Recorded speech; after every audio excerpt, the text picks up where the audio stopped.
Video শুরুতেই বলতে চাই, ধন্য আমরা ধন্য স্বৈরাচারী শেখ হাসিনা পতনের জন্য। ধন্য আমরাই ধন্য 2024-এ স্বাধীনতা পাওয়ার জন্য। আমাদের হাজারো ছাত্র ভাইদের রক্তের বিনিময়ে এই স্বাধীনতা। আজকে আমরা অনেক আনন্দিত, তবে এই আনন্দের মাঝে শহীদদের কথা ভুলে যাবার নয়।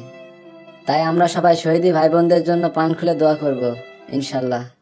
শালার একটা জিনিস আমি মানতেই পারছি না, স্বৈরাচারী শেখ হাসিনা ক্ষমতায় থাকাকালীন যেসব পাতি নেতার অত্যাচারে এলাকায় চলা যেত না, তারা সবাই কই?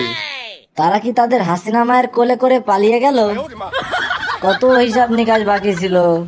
শালার কপালটাই খারাপ, আমরা তো হিসাব নিকাশ গুলো পরিশোধ করতে চাই, হিসাব নিকাশ পরিশোধ করার সুযোগটাও পেলাম না।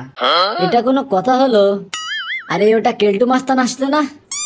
আয় বেটা, এদিকে আয়, তোদেরকে আমরা তো হারিকেল জ্বালাই খুঁজছি। কিরে কেলটু মাস্তান, তুই কই পালাইছিলি? কিরে কেলটু মাস্তান, তুই না আওয়ামী লীগ? না না বড় ভাই, আমি তো বিএমপি। ও তাই বুঝি? তোদের হাসিনামা ক্ষমতায় থাকাকালীন তো খুব চ্যাটাং চ্যাটাং কথা বলেছিস, খুব হুমকি দিয়েছিস। এখন তো তোদের হাসিনামা পালাইছে, তুই এখন পালাবি কোথায়? ভাই ভাই আমাকে মারেন না ভাই, আমি শুধু আমার 14 গোষ্ঠী এখন থেকে বিএমপি। মারবো না, চুমা খাবো। দীর্ঘদিন ক্ষমতায় থাকাকালীন তোরা দেশটাকে নরক বানায় ফেলেছিস।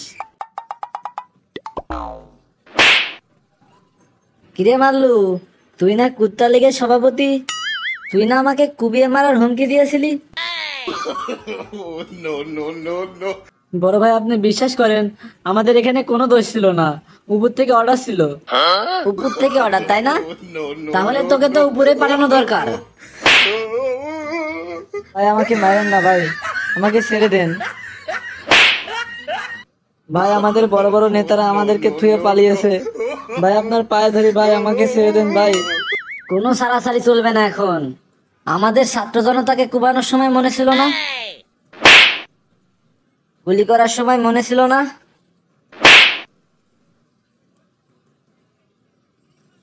পরিশেষে বলতে চাই, ছাত্র জনতার যারা বিরোধিতা করেছে তাদেরকে কোনোভাবে ছাড়া যাবে না। তাদের সবাইকে চিহ্নিত করে আইনগত শাস্তি বাস্তবায়ন করতে হবে।